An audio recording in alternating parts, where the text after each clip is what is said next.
Aquí estuvo Heliópolis, la vieja ciudad de On, donde, según se dice, se levantó el primer templo de Egipto cuando el país emergió de las aguas después del diluvio.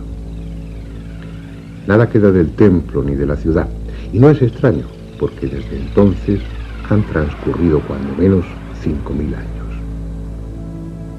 En época mucho más reciente, en el siglo III a.C., vivió aquí Manetón, un sacerdote guardián de los archivos sagrados del templo de On.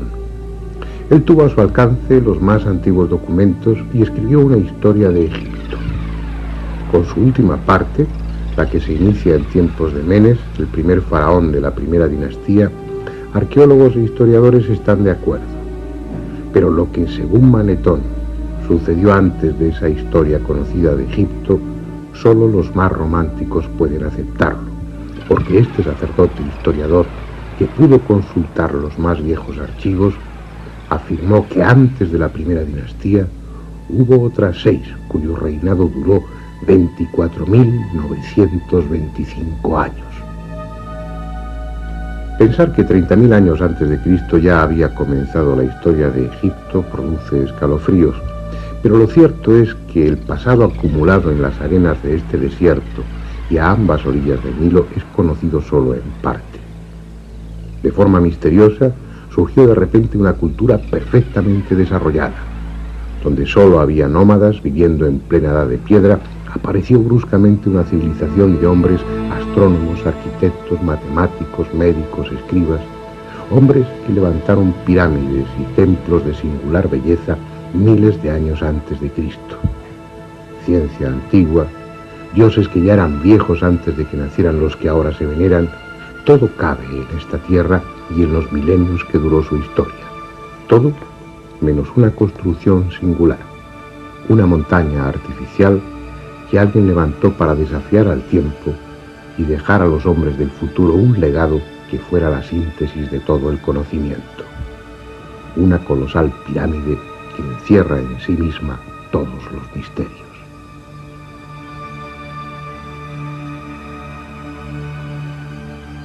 Este es el país de las pirámides. Hay descubiertas más de 100, aunque es posible que otras tantas hayan sido tragadas por los siglos y por la arena. Las que quedan son de los más diversos tamaños y factura, pequeñas y grandes, agudas y chatas, escalonadas y acodadas. Unas son de ladrillo y adobe, otras con la piel de piedra y el corazón de cascotes, otras son solo un recuerdo, un montículo informe o ni siquiera eso. Muy pocas conservan el empaque y la fuerza que en otro tiempo tuvieron, pero entre todas ellas hay una, la más grande, que escapa a cualquier adjetivo y constituye el mayor monumento que el hombre jamás ha levantado. Si es que fue el hombre y no los mismos dioses quienes lo hicieron.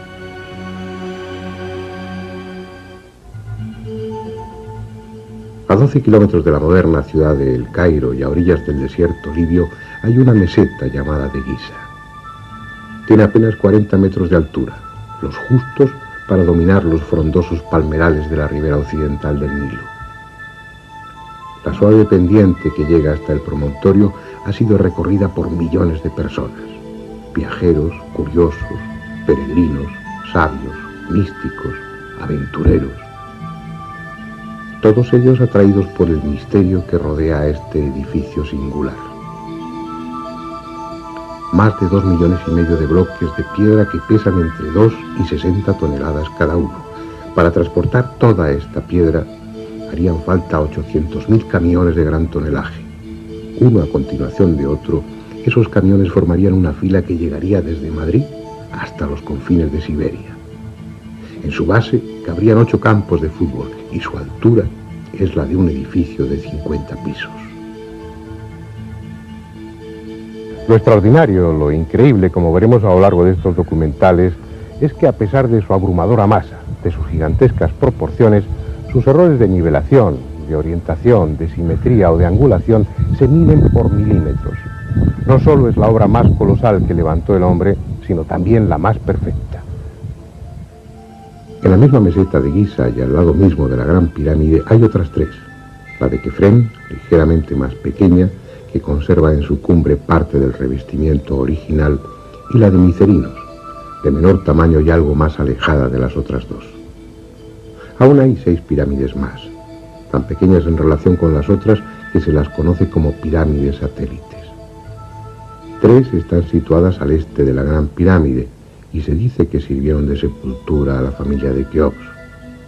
Las 3 restantes, frente a la cara sur de Micerinos, completan junto con la Esfinge el complejo monumental de Giza. La cita obligada para todos aquellos que sienten inquietud por el pasado, el punto de destino al que acuden turistas desde las partes más lejanas del mundo. Se harán fotografías ante ella y luego recorrerán su interior. Unos saldrán impresionados, otros jadeantes por el esfuerzo, los más respirando ansiosamente tras la sensación de claustrofobia que se experimenta en los angostos túneles y pasillos. Pero pocos, muy pocos, saldrán con la conciencia de haber estado en las entrañas mismas del misterio. Pocos, muy pocos, sabrán que han visitado un monumento que, pese a su rotunda solidez, es imposible que esté ahí. Este interés hacia la Gran Pirámide, que mueve a viajeros a recorrer miles de kilómetros para visitarla, no es una moda de estos tiempos. En todas las épocas han llegado hasta aquí sabios y curiosos tratando de descubrir su secreto. Heródoto, el célebre historiador griego, dejó escritas sus impresiones sobre la Gran Pirámide. Estuvo aquí hacia el año 440 a.C. y dio detalles sobre la construcción que hoy ya no están a nuestro alcance. Por ejemplo, contó que las caras de la Gran Pirámide estaban cubiertas de escritura, unos signos de los que ya nada se sabe. Abd al-Latif, un historiador árabe del siglo XIII, también se refirió a esa escritura. Dijo que en las 4 caras de la pirámide había un número tan grande de inscripciones que con ellas podrían llenarse 10.000 páginas.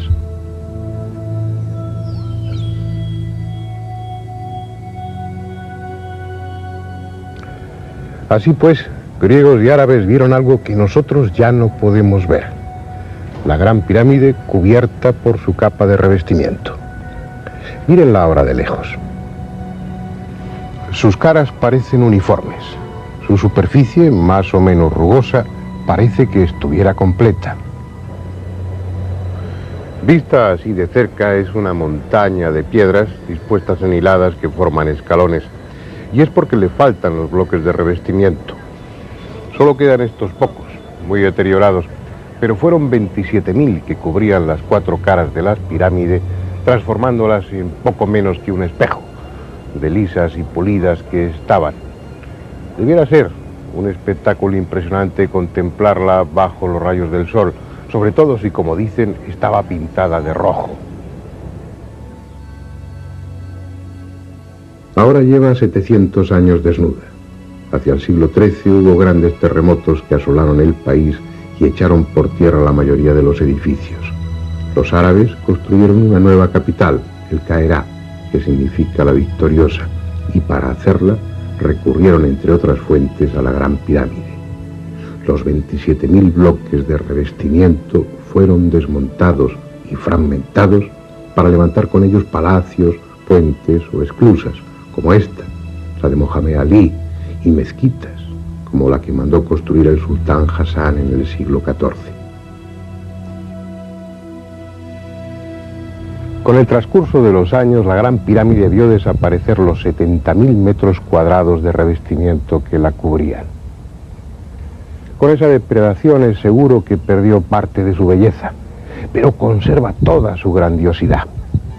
Bien, vamos a ocuparnos ahora de la historia conocida de la Gran Pirámide, de los descubrimientos, de las investigaciones, y de paso recorreremos su interior.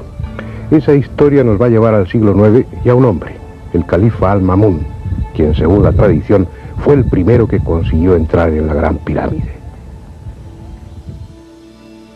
Era aquella una época de esplendor para los árabes, una época en la que tanto como las conquistas militares interesaban las conquistas científicas. Abdullah al-Ma'mún subió al trono en el año 813. Era hijo del célebre califa Harún al-Rashid, protagonista de algunos cuentos recogidos en las Mil y una Noches, y fue, como muchos otros califas, un hábil gobernante y un gran erudito. Fundó universidades, creó bibliotecas y protegió las artes, haciendo de Bagdad, su capital, un centro de cultura y conocimiento.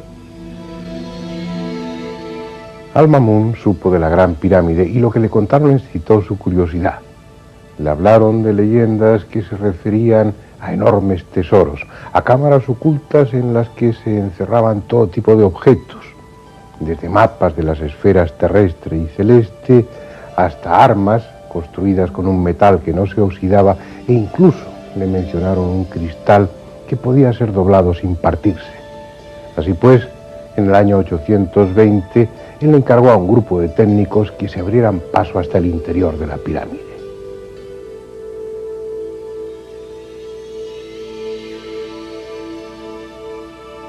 El resultado fue esta galería por la que hoy entran los turistas.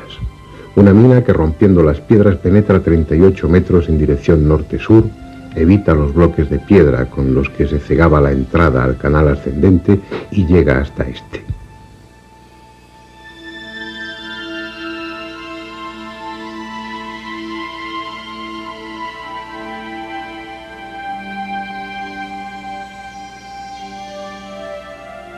Dicen que los obreros oyeron bajo ellos el ruido producido por una piedra al desprenderse y excavaron un pozo, encontrando así el canal descendente y subiendo por él la auténtica entrada de la pirámide.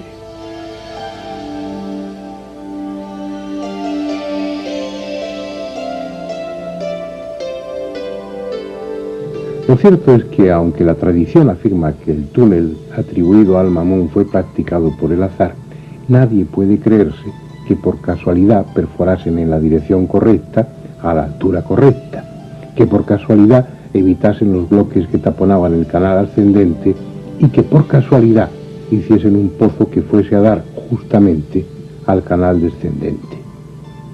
Lo más probable es que Al-Ma'mún ya conociese la existencia y disposición de los canales antes de abrir el túnel.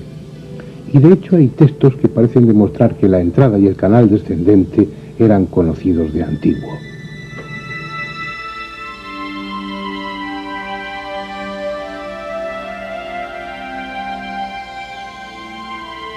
Estrabón, en el año 24 a.C., escribió que a cierto nivel, sobre uno de los lados de la pirámide, hay una piedra que puede retirarse y deja ver la entrada de una galería o siringa que termina en la tumba.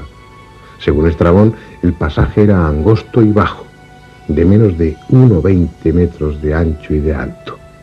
Ese pasaje descendía 114 metros hasta una cámara excavada en la roca viva a 46 metros por debajo de la base de la pirámide. Esa cámara estaba medio llena de agua infestada y de sabandijas. Los datos que proporciona Estrabón son tan próximos a la realidad que no cabe la menor duda de que él conocía la auténtica entrada a la pirámide, esta precisamente donde estamos. También hablan de ella Heródoto y Plinio, aunque con menos detalle, pero mencionan la entrada, el túnel descendente y la cámara que hay al final de él. Según cuenta Estrabón, aquí, en esta entrada, había una piedra basculante dentro de las losas de revestimiento que permitía el acceso. No sabemos si eso es simplemente una leyenda o tal piedra existió en realidad. Bien, antes de entrar, vamos a ver con cierto detalle cómo es esta entrada a la siringa. Lo que primero destacan son los 4 gigantescos bloques de descarga que descansan sobre el dintel de la puerta. Muchos necios, con pretensión de pasar a la posteridad, han inscrito sus nombres. Pero la más estúpida de todas las inscripciones es la que hay en el bloque superior derecho. Está realizada en jeroglíficos por el egiptólogo alemán Lepsius a mediados del siglo pasado, y en ella se refiere al rey de Prusia, Federico Guillermo IV, ni más ni menos que como rey del Alto y Bajo Egipto. En el triángulo formado por los bloques de descarga y el dintel hay 4 signos grabados. Un tetragrama que nada tiene que ver con la escritura jeroglífica egipcia ni con ninguna otra escritura conocida. No se sabe quién grabó esos signos ni cuándo. Quizás sean la obra de un bromista, o tal vez estén ahí desde el principio y constituyan la clave secreta de la pirámide. Bueno, creo que ha llegado el momento de que penetremos hacia las entrañas de la Gran Pirámide. Pero no lo haremos por el túnel abierto por Al-Mamun, que es el que utilizan habitualmente los visitantes, sino por la entrada original, que es la que estamos describiendo, y que se encuentra a 17 metros de altura.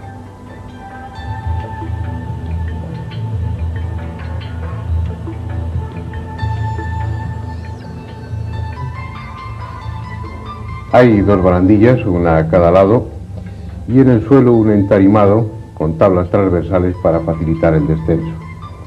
Al objeto de que tengan ustedes claro dónde nos encontramos en cada momento y cuál es el recorrido de los túneles, iremos insertando un esquema con la posición en la que nos hallamos en cada instante. Vamos para allá. El camino ha de hacerse en postura incómoda, porque el pasaje solo mide 1,22 m de altura por poco más de 1 metro de ancho. A los 30 metros de recorrido ya hemos dejado la pirámide y estamos bajo ella, hundiéndonos cada vez más en el subsuelo. Ese canal descendente tiene en total 105 metros y 15 centímetros de longitud, y estamos a más de 30 metros por debajo del nivel de la meseta. Ya abajo del todo, al final del canal descendente, se abre un pequeño tramo horizontal aún más angosto. Tiene apenas 90 centímetros de anchura por 80 de alto, pero merece la pena internarse por él y recorrer su corto trayecto. Apenas tiene 9 metros, porque al final está la cámara del caos.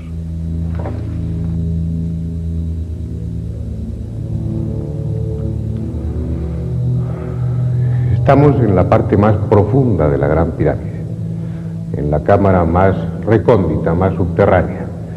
Está labrada en la roca viva y es por tanto una caverna artificial, aunque por su irregularidad, por su aspecto primitivo e inacabado, ha recibido diferentes nombres, entre ellos el de cámara inacabada o cámara del caos. Pero lo mejor será que ustedes y nosotros la veamos con detenimiento. La opinión de los arqueólogos es que se trata sencillamente de una cámara que quedó sin terminar intencionadamente. Aquellos que consiguieran dar con la entrada a la Gran Pirámide solo tendrían un acceso, el canal descendente por el que hemos bajado hace unos minutos. Al llegar aquí y encontrarse esta cámara subterránea sin terminar, los violadores de tumbas pensarían que ni la momia ni el ajuar funerario llegaron a ser depositados en la pirámide. Según ese criterio, estas masas de piedra a medio trabajar no tendrían función práctica alguna. Sin embargo, observen cómo paredes y techo están perfectamente labradas, respetando los mojones de piedra, obligando a los obreros a trabajar en unas condiciones excepcionalmente duras, arrastrándose por espacios de apenas 25 centímetros para labrar el techo. ¿Qué sentido tiene eso? Si lo que se pretendió era dar a la cámara el aspecto de inacabada sin más, ¿por qué no haber reducido la altura de esos bloques informes para trabajar en condiciones normales? Si lo hicieron así, tendrían sus razones, como las tendrían para abrir ese túnel enfrente del que sirve de entrada y que penetra 14 metros en dirección sur para terminar bruscamente.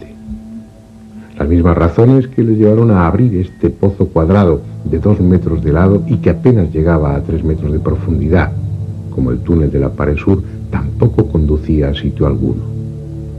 El coronel Weiss, a mediados del siglo pasado, profundizó 9 metros más el pozo, buscando una posible cámara, pero no encontró nada. Hoy el pozo está lleno de arena y cascotes. Si el descenso por el estrecho canal era incómodo, la subida, superando los 26 grados y 34 minutos que tiene de pendiente, es aún más dura. De seguir todo el trayecto del túnel llegaríamos a la puerta exterior, pero si cuando hemos recorrido unos 85 metros nos detenemos, veremos la entrada original a otro pasadizo, el ascendente, cegado por grandes bloques de piedra. Debajo de este entablado hay 3 escalones en la piedra que se corresponden con la entrada al canal ascendente. Durante la construcción de los túneles y en las ceremonias previas al sellado de la pirámide, debía haber una rampa que facilitaba el acceso al canal ascendente todavía abierto. Llegado el momento, La rampa fue retirada y la entrada al canal ascendente cegada con 3 grandes bloques de piedra que se dejaron deslizar desde más arriba. Está claro que por aquí no podemos acceder al canal ascendente. Será preciso que salgamos al exterior y utilicemos, como el resto de los visitantes, el túnel abierto por Al-Mamun. En el esquema vemos como el túnel perfora la pirámide desde más abajo de la entrada original y, siguiendo un trayecto horizontal, evita los bloques que obstruyen el canal ascendente y llega directamente a este. El canal ascendente es algo más confortable que el descendente que antes recorrimos. Mide un poco más de 1 metro de ancho y tiene 1,20 metros de altura. Es en sí mismo una obra perfecta de ingeniería. Sus medidas se mantienen constantes y exactas a lo largo de los 37,5 metros que mide en total. Las piedras de paredes, techo y suelo ajustan con precisión y están pulidas. Las del suelo no están a la vista porque se ha dispuesto una rampa de madera con travesaños para facilitar la subida, porque este túnel también tiene una importante pendiente, exactamente la misma que el canal descendente, 26 grados y 34 minutos. No es un camino fácil, pero merece la pena el esfuerzo porque al final de ese pasadizo está la gran galería. Estamos ya a 22 metros por encima de la base de la Gran Pirámide, donde se abre la entrada a otro túnel, esta vez horizontal. Veamos a dónde conduce. Se trata de un pasadizo relativamente cómodo que avanza en dirección norte-sur. Mide algo más de 1 metro de ancho y tiene una altura de 1,18 metros. Cuando se han recorrido 28,5 metros, el suelo presenta un escalón de 52 centímetros y gracias a él se puede entrar casi erguido en la cámara que hay al final del túnel. La llaman la Cámara de la Reina. Es una amplia estancia rectangular construida con piedra caliza de Tura. Mide más de 5 metros por cada lado y el techo en forma de caballete alcanza los 6 metros en su parte más alta. Restos de pintura evidencian que esta cámara estuvo pintada originalmente de azul. No está muy clara su función, aunque la idea más extendida es que se trata del serdab, de la cámara secreta de la Gran Pirámide, en la que se conservaba el doble del faraón, una estatua probablemente de basalto, con sus facciones, a las que se le había dado vida mediante los ritos isíacos de apertura de ojos y de boca. Esa estatua, ese doble del faraón, probablemente estaba aquí, en este nicho. Si ustedes observan, hay un túnel abierto en el fondo, pero que no corresponde a la obra original. Fue abierto por Weiss y profundiza unos 15 metros sin llegar a sitio alguno. Pero hay otro detalle también importante en este nicho. En la parte de arriba se ve claramente cómo no corresponde con lo que sería el centro lógico de la cámara, sino que está desplazado 60 centímetros. Y eso es con toda seguridad por una razón: para que el nicho y consecuentemente el doble del faraón, la estatua de basalto, quedase justamente en el eje de la Gran Pirámide, como así sucede. También, por delante del nicho, hay una serie de fracturas en la roca que indican que probablemente existió aquí un pequeño altar o una construcción ceremonial, pero todo eso son conjeturas. Los primeros viajeros que entraron en esta cámara dejaron escrito que estaba cubierta de escombros y que si hubo algún mobiliario original de esta cámara estaba totalmente destrozado e irreconocible.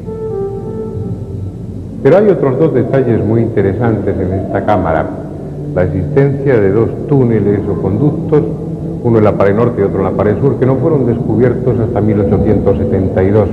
Y no fueron descubiertos por la sencilla razón de que estaban tapados, de que la piedra continuaba y la pared era perfectamente lisa. No podía adivinarse que detrás de la piedra existían estos 2 conductos. No se trata de canales de ventilación, puesto que estaban intencionadamente cerrados. La suposición es que se trataba de canales psíquicos, por los que el alma del faraón entraba a visitar a su doble, a esa estatua de basalto que antes mencionábamos. En cualquier caso, la realización de estos 2 conductos que suben, se extienden a todo lo largo de la pirámide perpendicularmente a las paredes norte y sur, La realización de estos túneles, insisto, es una demostración del nivel técnico y constructivo de aquellas gentes, puesto que los planos no pudieron modificarse en ningún momento, ya que los canales se fueron haciendo a medida que la construcción iba avanzando. Esa idea de que eran canales para el paso del alma del faraón, del Ba, es la idea más generalizada. Sin embargo, uno se pregunta, ¿para qué dos canales? ¿Acaso necesitaba uno para entrar y otro para salir? Y aún más, ¿para qué la existencia de los mismos canales? ¿Es que acaso el alma no puede atravesar la piedra? Porque el hecho es que estos agujeros estaban tapados con piedra. Por lo tanto, el alma no podría entrar ni salir. Y si podía atravesar la piedra, entonces ¿qué necesidad había de los canales? Tal vez simplemente señalaban un camino, pero si es así, ¿por qué abiertos al norte y al sur, cuando en la vida de Ultratumba precisamente las direcciones importantes son el este y el oeste? Estos canales siguen siendo un misterio, a pesar de que en los círculos arqueológicos se sostenga que fueron canales psíquicos. Un misterio al que se ha venido a añadir otro nuevo, algo que complica aún más las cosas.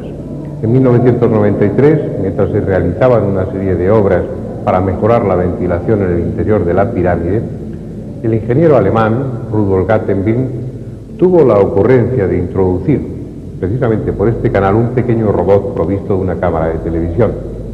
El robot ascendió sin problema durante los primeros 65 metros, pero llegado a ese punto tropezó con algo inesperado. Una puerta interrumpía su paso, una pequeña puerta en la que, a través de las imágenes que ese mismo robot grabó, parecen distinguirse dos pomos de cobre o de bronce de los que se desprende una estela de oscilación. ¿Qué hay detrás de esa puerta? Un secreto más de la Gran Pirámide. Bueno, ahora volvamos a ese punto en el que coincidía el canal ascendente con este otro horizontal que nos ha permitido llegar hasta la Cámara de la Reina.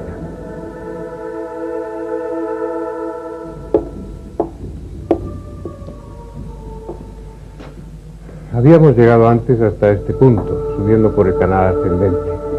Aquí se inicia la gran galería, pero nos hemos desviado para penetrar por este túnel que nos conducía hasta la Cámara de la Reina. Y lo hemos podido hacer porque ya no existe una supuesta losa que debía unir el canal ascendente con la gran galería. Pero estos 5 nichos en la pared dan a entender claramente que esa losa, que esa cubierta fuera de piedra o de otro material existía, y que este túnel, este pasadizo y esa cámara se conservaban en más absoluto secreto. Pero ya la hemos visto. Ahora continuamos nuestro ascenso a través de la Gran Galería. Es algo que impresiona. Mide casi 9 metros de altura y algo más de 46 metros de longitud. Sobre ella gravitan millones de toneladas de piedra. Y quizá fuera mejor no saberlo, porque ese peso llega a sentirse en el ánimo y lejos de tranquilizar al viajero, este amplio espacio de la Gran Galería parece agobiante y a punto siempre de derrumbarse. Sin embargo, no hay solidez más probada, porque permanece así, inalterable, desde hace quién sabe cuántos miles de años.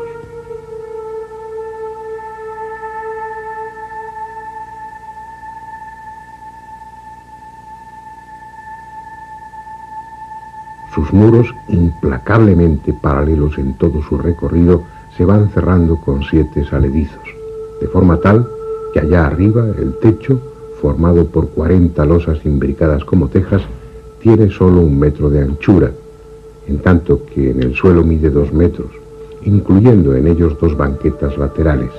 Y hay algo en esas banquetas que llama la atención. 28 entalladuras rectangulares situadas en cada una de ellas. ¿Qué son estos huecos? ¿Para qué sirvieron? Posiblemente para contener estatuas. Según dijo el historiador egipcio Manetón, Keops era el 28º rey de Egipto después de Menes, el fundador de la primera dinastía. Así pues, es probable que en estos nichos, en estos agujeros, en estas entalladuras, quedasen sujetas 28 estatuas. Las de los 27 antepasados de Keops y de la de él mismo, repetidas, emparejadas una frente a otra, de tal manera que esta gran galería habría sido una solemne y fúnebre galería de antepasados del rey Keops. Es una hipótesis que se ve avalada por algunos autores árabes que se refieren a la existencia en tiempos antiguos de estatuas dentro de la Gran Pirámide. En cualquier caso ya no están, han desaparecido. Solo queda la gran galería con su desnudez, que la hace aún más impresionante. Una galería que termina más arriba, en un rellano al que se abre un corto y estrecho pasadizo, el que da acceso a la antecámara o cámara de los rastrillos.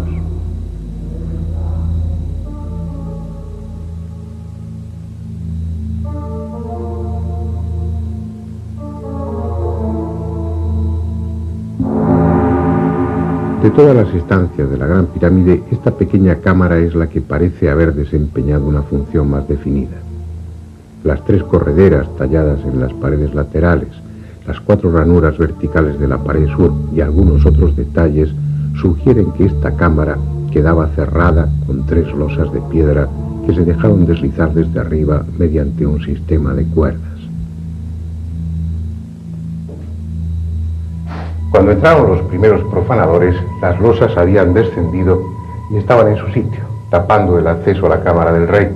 La prueba es el destrozo que tuvieron que hacer en esta piedra, hoy reconstruida con yeso, para pasar por encima de las losas que obstruían la entrada. Hoy de esas losas que taponaban el conducto no queda ni resto, y el acceso a la cámara del rey está perfectamente abierto.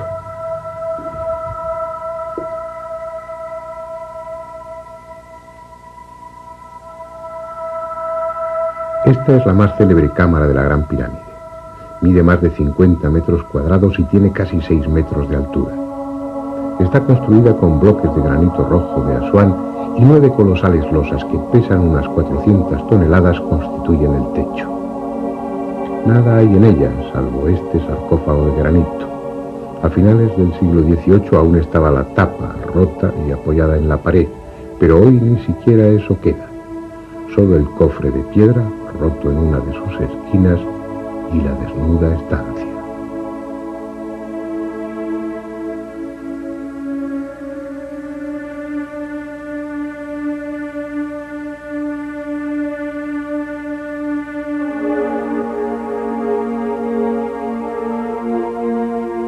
En 2 de las paredes, la norte y la sur, se abren 2 canales de ventilación. A diferencia de los que hay en la mal llamada Cámara de la Reina, estos sí tienen salida al exterior y hoy están dotados de 2 extractores de aire para renovar el ambiente y eliminar la humedad producida por los miles de turistas que la visitan.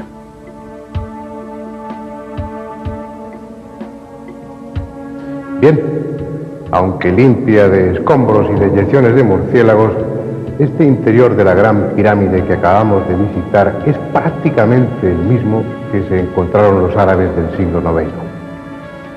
La falta de tesoros alejó a los expoliadores y por su parte la superstición y las alimañas alejaron al resto de los visitantes.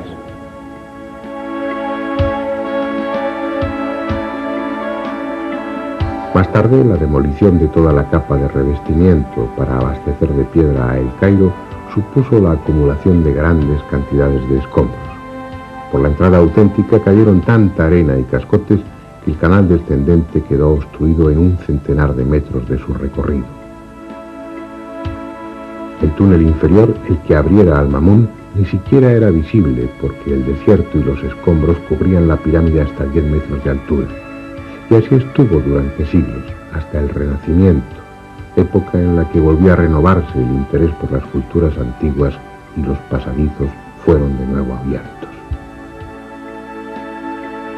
Hubo otros visitantes y se produjeron nuevos hallazgos. En 1638 llegó hasta aquí John Greaves, astrónomo matemático y geómetra inglés. Leyendo a Pitágoras dedujo que en la Gran Pirámide estaban registradas las medidas fundamentales de la Tierra, y él fue el primero en señalar la existencia de un pozo del que hasta este momento no había constancia escrita. Un pozo que con toda seguridad ustedes no conocen. Vayamos de nuevo al interior de la pirámide para verlo. Estamos en la parte inferior de la Gran Galería. La ausencia de un sillar deja al descubierto un estrecho canal que desde hace muchos años está cerrado a los turistas y que por su trayecto casi vertical es conocido como el Pozo. Nunca hasta hoy había sido filmado, así que ustedes serán los primeros que pueden verlo, aunque parte de las imágenes carezcan de la necesaria calidad, porque el calor y la humedad dejaron fuera de uso la cámara profesional y fue preciso recurrir a otra pequeña cámara auxiliar. En realidad no es un pozo, sino un canal de 70 metros de longitud que, salvando un desnivel de 50 metros, comunica la Gran Galería con el canal descendente, muy cerca de la Cámara del Caos. La parte superior del peligroso canal está abierta en la mampostería de la Gran Pirámide y fue excavada cuando el monumento ya estaba construido. Su trazado, irregular y tortuoso, deja al descubierto las aristas de algún que otro bloque de piedra. No es un pozo que estuviera previsto en los planos de la pirámide. Fue excavado mucho después, con una intención que desconocemos.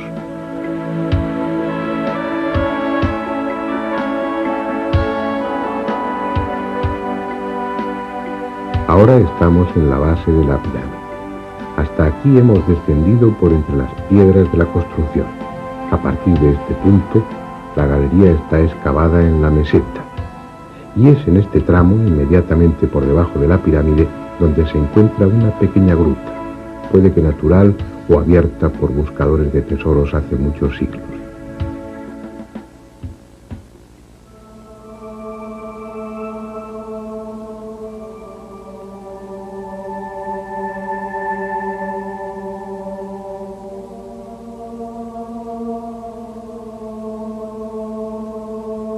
Otro detalle importante es la obra de mampostería, que indica que esta parte fue hecha en la época de la construcción de la pirámide.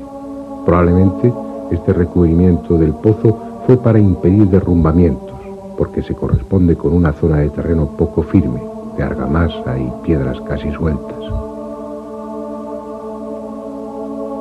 Más abajo ya no hay necesidad de muro alguno, porque el pozo se abre paso en la roca firme. Unos huecos en las paredes permiten apoyar apenas las puntas de los pies. El aire está enrarecido y el sudor termina por formar una compacta capa con el polvo y la arena desprendidos. No es un lugar agradable para pasear, pero nos hemos propuesto recorrer todos y cada uno de los huecos que hay en el interior de la Gran Pirámide. Por fin, el pasaje desemboca en la Siringa, en el canal descendente. La misión de este último trozo del pozo descendente, que desemboca precisamente aquí, parece clara, y era la de facilitar el descenso de los obreros desde la superficie para que así no se encontraran con los otros que iban trasladando escombros de canal descendente arriba. Después, en una fase posterior de la construcción de la Gran Pirámide, cuando se colocaron las primeras hiladas de piedra, ya de una forma inevitable quedó cerrado el pozo por su parte superior. ¿Quién perforó desde arriba, uniendo la Gran Galería con este antiguo pozo? ¿Para qué y cuándo? Son cuestiones no resueltas. En otro momento nos permitiremos especular sobre ello. Ahora es preciso que terminemos nuestro recorrido visitando otras cámaras a las que los turistas no tienen acceso, justo encima de la Cámara del Rey.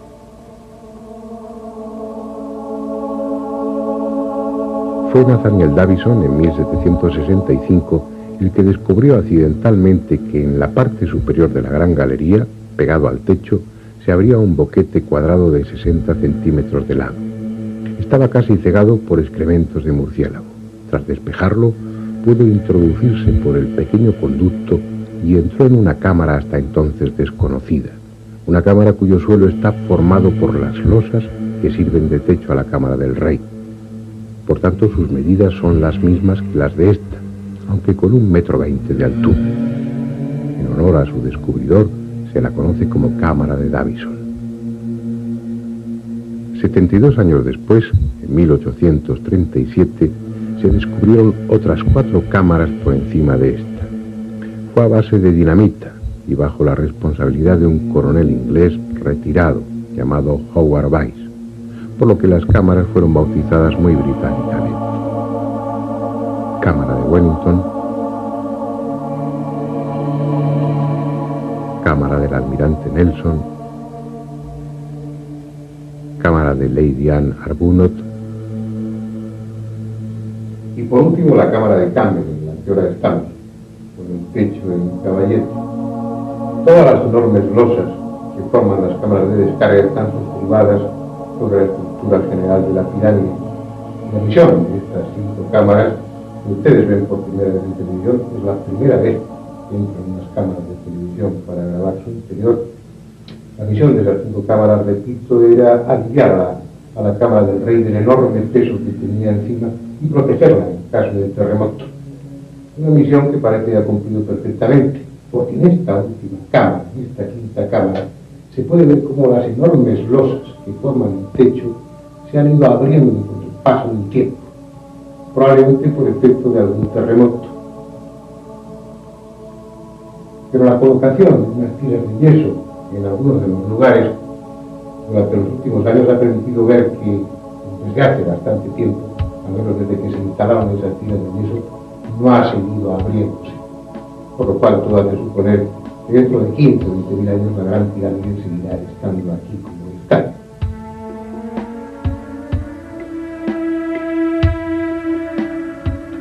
Hay en esta 5ª cámara de descarga, la última, un elemento clave en la historia de la Gran Pirámide. Este cartucho, esta inscripción, en la que según algunos está recogido el nombre de Keops. Así pues, estos jeroglíficos y la mención que hace Heródoto serían las 2 piezas fundamentales para sostener la hipótesis de que la Gran Pirámide fue construida por orden del faraón Keops. Pero hay otros que piensan que no, que lo que figura en esta inscripción no es realmente el nombre de Keops, sino una versión un tanto alterada del nombre del dios solar Khnum, por lo cual no quedaría nada más que el testimonio de Heródoto, y como veremos en su momento, también es más que discutible. Por otra parte, en una antigua inscripción jeroglífica denominada la Estela del Inventario, se afirma que la Gran Pirámide ya estaba construida en tiempos de Keops y era conocida como Templo de Isis. Esa misma inscripción dice que Keops se hizo enterrar junto a ella en una pirámide más pequeña.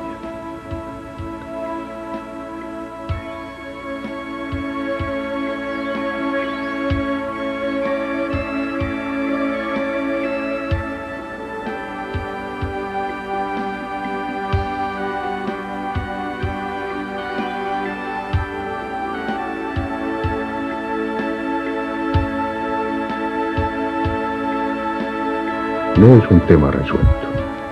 En otros capítulos intentaremos saber más sobre el origen de la Gran Pirámide, la técnica asombrosa que se utilizó en su construcción y las posibles funciones a las que estuvo destinada. Ahora se trataba de un recorrido por su interior, y ese recorrido termina aquí, en el más profundo de sus rincones y junto al más profundo de sus misterios, el que se refiere a la identidad de su constructor.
Solo los más románticos pueden aceptarlo, porque este sacerdote historiador, que pudo consultar los más viejos archivos, afirmó que antes de la primera dinastía hubo otras 6 cuyo reinado duró 24.925 años.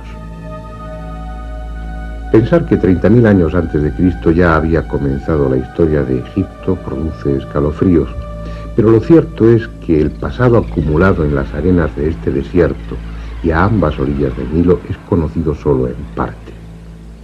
De forma misteriosa, surgió de repente una cultura perfectamente desarrollada. Donde solo había nómadas viviendo en plena edad de piedra, apareció bruscamente una civilización de hombres, astrónomos, arquitectos, matemáticos, médicos, escribas, hombres que levantaron pirámides y templos de singular belleza miles de años antes de Cristo. Ciencia antigua, dioses que ya eran viejos antes de que nacieran los que ahora se veneran, todo cabe en esta tierra y en los milenios que duró su historia. Todo menos una construcción singular, una montaña artificial que alguien levantó para desafiar al tiempo y dejar a los hombres del futuro un legado que fuera la síntesis de todo el conocimiento. Una colosal pirámide que encierra en sí misma todos los misterios.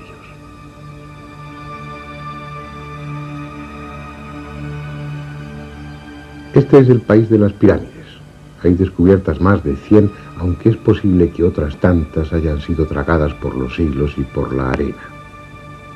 Las que quedan son de los más diversos tamaños y factura, pequeñas y grandes, agudas y chatas, escalonadas y acodadas.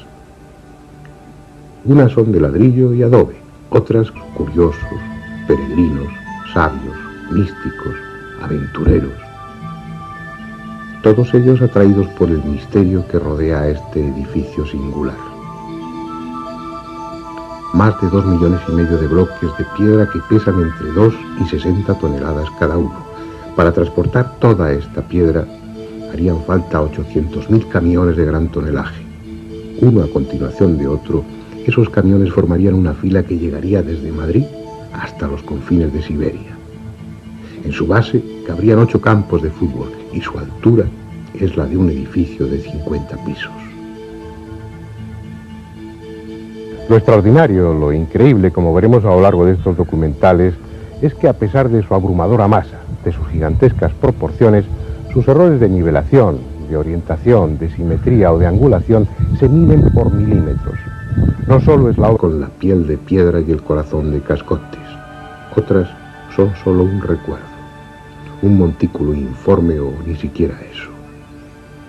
Muy pocas conservan el empaque y la fuerza que en otro tiempo tuvieron, pero entre todas ellas hay una, la más grande, que escapa a cualquier adjetivo y constituye el mayor monumento que el hombre jamás ha levantado. Si es que fue el hombre y no los mismos dioses quienes lo hicieron.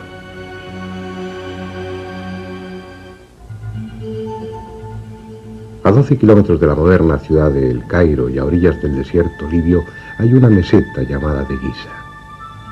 Tiene apenas 40 metros de altura, los justos para dominar los frondosos palmerales de la ribera occidental del Nilo. La suave pendiente que llega hasta el promontorio ha sido recorrida por millones de personas, viajeros.